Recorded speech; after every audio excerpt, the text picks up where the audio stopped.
This story haunts me to this day. I warn you that it's pretty disturbing. I recently moved into a new apartment complex. At 19, I had just started college, and this place seemed perfect. Affordable rent, close to campus, and relatively modern. But from the very first night, I started hearing banging noises coming from the walls. At first, I thought it was just the old building settling, or maybe noisy neighbors. The banging wasn't constant, but it happened frequently enough to keep me awake at night.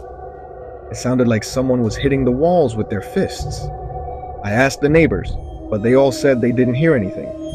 I even mentioned it to the landlord, but he brushed it off, saying the building had character. One night, the banging was so loud and persistent that I couldn't ignore it anymore. I decided to take matters into my own hands. I noticed that the noise was always coming from the same spot in my bedroom wall, so I figured I'd open it up. I made an excuse to myself that I needed to run some new electrical wiring. I had been wanting to set up a better sound system for my studies and relaxation time, so it seemed reasonable enough. I borrowed some tools from a friend and started to carefully cut into the drywall. My heart was racing, but I kept going. When I finally made a hole big enough to see inside, I shined a flashlight into the dark space. What I saw made my blood run cold. There, inside the wall, was a man.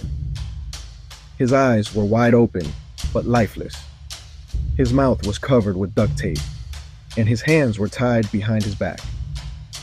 It was clear he had been dead for a long time, but the sight was still horrifying. I stumbled back, nearly dropping the flashlight, and called the police immediately.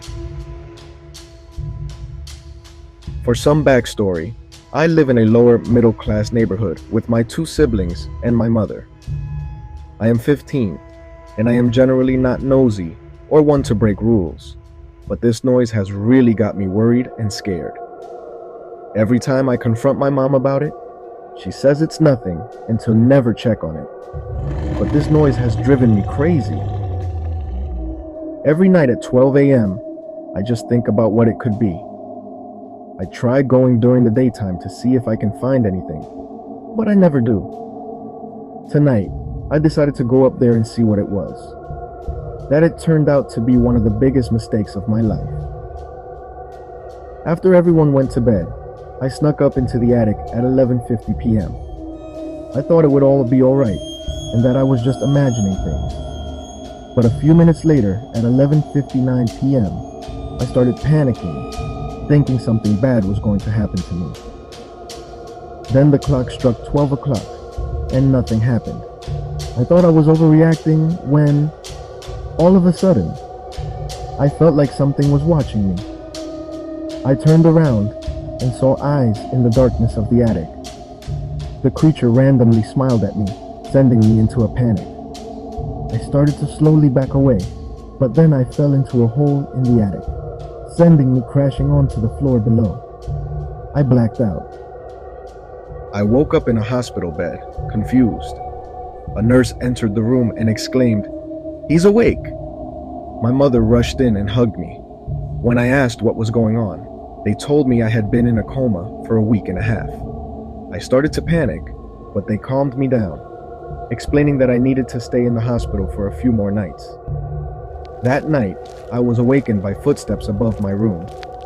Initially, I brushed it off as hospital staff, but then I realized the footsteps sounded eerily familiar. That wasn't the nurse's footsteps, I said to myself, feeling a surge of panic.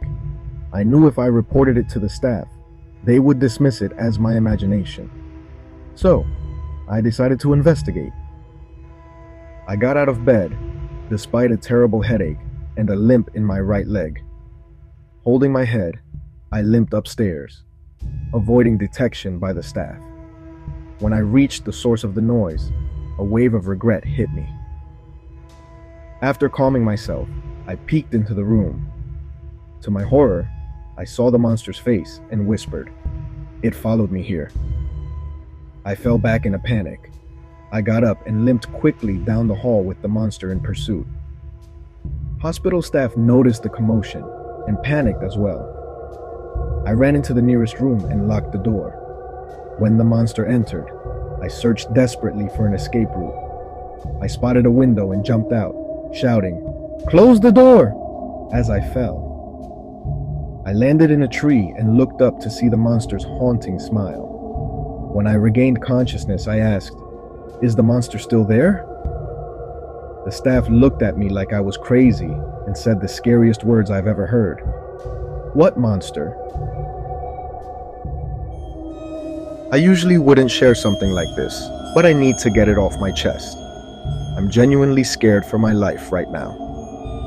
I'm a 28-year-old man from Cumbria, UK. Recently, some co-workers and I decided to take a trip to Southport in Merseyside. I packed my things early in the morning, around 4:30 a.m., and headed to the petrol station to meet the others.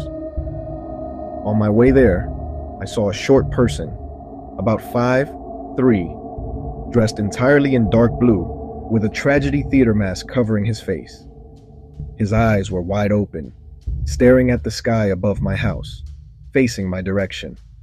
It was unsettling, so I took a longer route to the station. When I arrived, Tom and Scott were already there with Tom's SUV. They informed me that Toby, our friend, couldn't make the trip due to food poisoning. Since Toby was supposed to bring the food, Tom and Scott had bought supplies from the station instead. The trip down south went smoothly, but when we arrived at the beach huts we had rented, I started having second thoughts. We rented 2 little huts, each with 2 beds. Scott and I shared one, while Tom stayed in the other. Hungry, we took our sandwiches to some large sand dunes about a mile away to eat. Midway through, I started feeling drowsy and struggled to speak. In hindsight, I might have been having an allergic reaction to the eggs and the mayo. The guys knew about my allergy, but he had brushed it off. I eventually blacked out, and they must have thought I collapsed from lack of sleep. Those pricks left me there. I woke up on the dunes at 6:30 p.m., realizing I had wasted the entire day. Furious, I headed back to the huts. On my way, I noticed a little girl, about 7 years old, staring at me from another dune. When I approached her, she burst into tears, not running away, but crying in despair. I tapped her shoulder and asked where her parents were. She mumbled something between sobs, trying to tell me something, but it couldn't find the words. She pointed towards the sea, where I saw a person dressed entirely in dark blue, wearing the same mask, but taller this time. I asked her who the person was, fearing it was a cult member like the one near my house, but hoping it was a coincidence. She ran away slowly towards the main town. I tried to catch up, but she began sobbing loudly as she ran. She tripped, and I asked her why she was running. She said the most haunting sentence I've ever heard. "Mummy is under the sand." Then she ran away wailing. I started to run, but then I tripped and didn't go after her. Now I'm still at the beach huts. Tom and Scott laughed, thinking leaving me alone knocked out on the dunes was hilarious. I don't know what the girl was talking about or what the people in blue costumes were doing. I'm unsure if the guys will believe me, but I'm genuinely terrified.